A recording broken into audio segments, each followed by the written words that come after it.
Use of feedback for performance improvements. Making mistakes is a healthy part of the learning process. In correcting students, the QI must decide which errors to correct, when to correct, how to correct, and which students to correct. Students form an attitude based on how they are corrected. In general, they prefer to be prompted, given a choice, or simply told that there is a mistake in their work.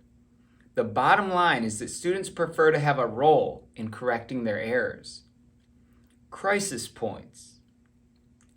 Error correction may prove particularly difficult or even traumatic. QIs must deal with the potential crisis points involving errors made by students.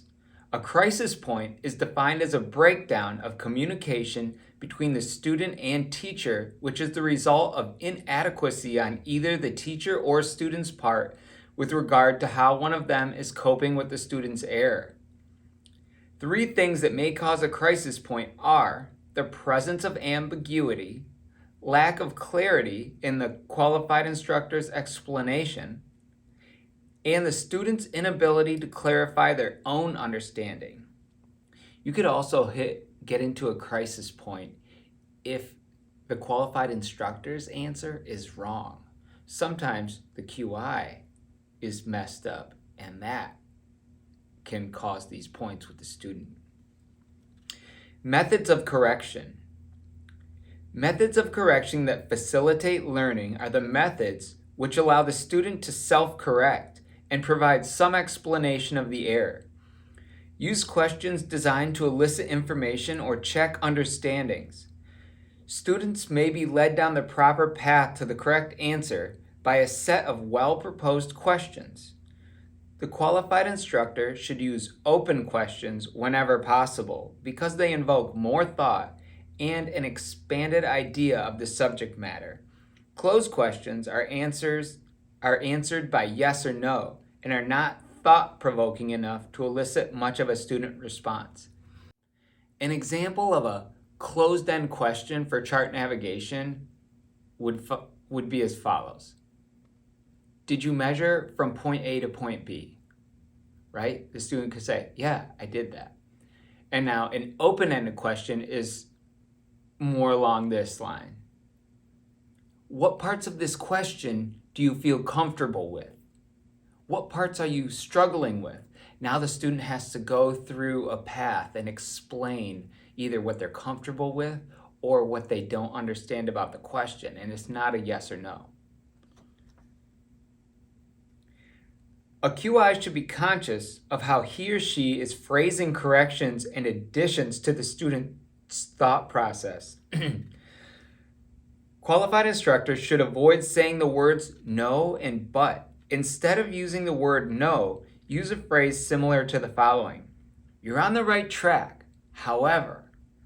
Similarly, instead of using the word but, use the word and in a phrase such as the following.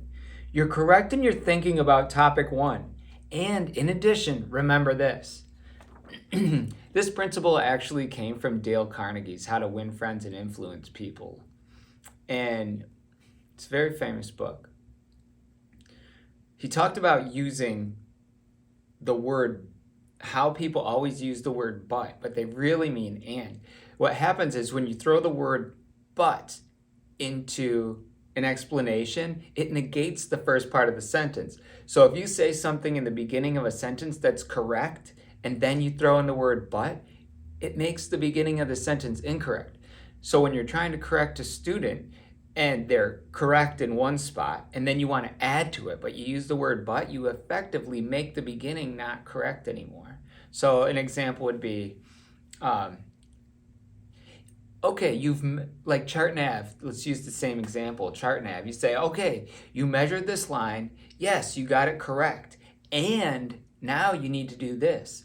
Because if you use the word but, you say, yes, you've measured the first part correctly, but this needs to happen. As soon as you say but, it kind of, it's almost subliminal. It means the beginning's not correct either. And it does vice versa. If you say something that is negative or not correct in the beginning, and then you throw the word but, it makes it so the beginning sounds correct. So if they made a mistake, you say the mistake, but you're on the right track.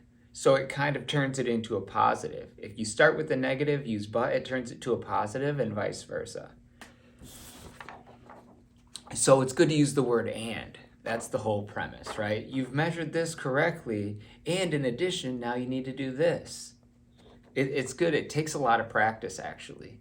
But if you get it, it's great. See, I just did it right there. It takes a lot of practice, and if you get it, it's great.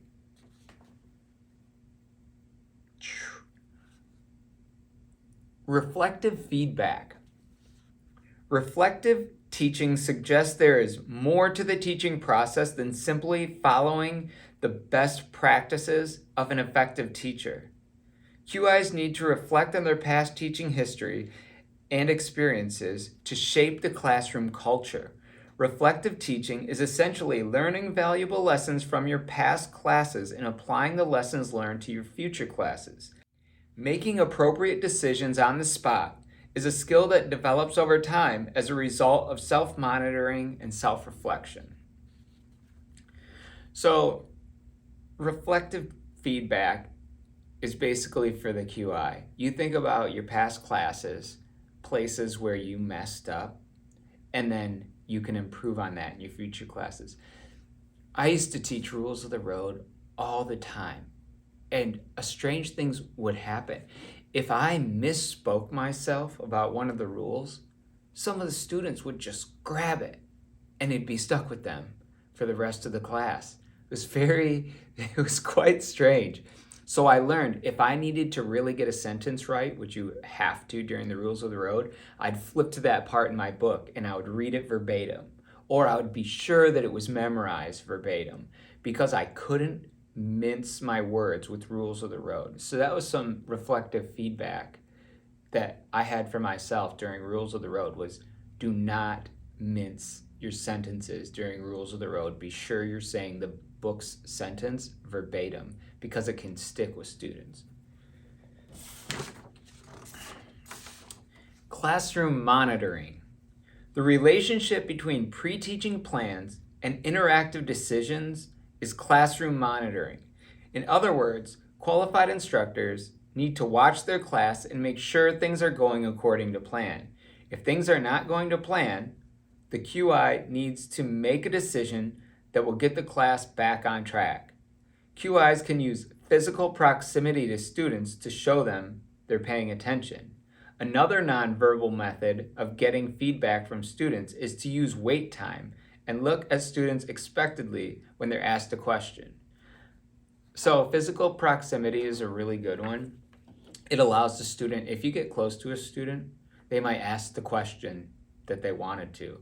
If you're a long ways away, the student has a hard time asking the question because they have to yell it. And asking questions kind of puts yourself out there.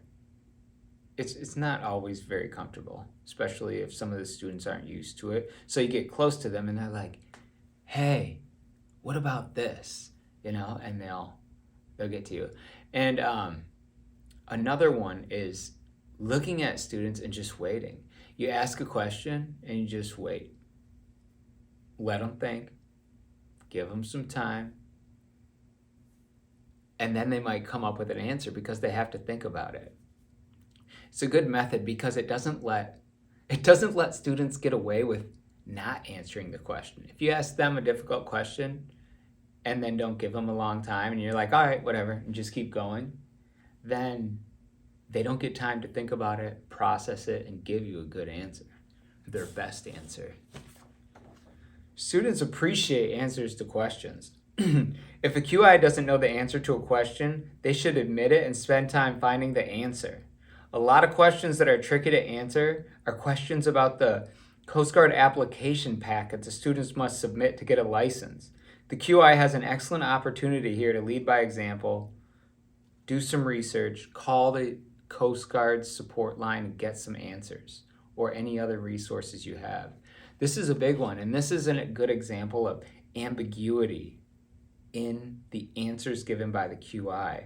That's frustrating. If you give just like a glossy answer, sounds kind of good, but it doesn't really answer the question and there's still questions remaining, that's frustrating, and the students will form an attitude toward the qualified instructor based on that. They're like, oh, he doesn't know the answers. So if you don't know answers during class, do some research and get to the bottom of those answers and then share it. Even if it's later, say, hey, I did some research while you guys were charting and I found the answer to that question about the application packet that you answered. This is the answer. Good.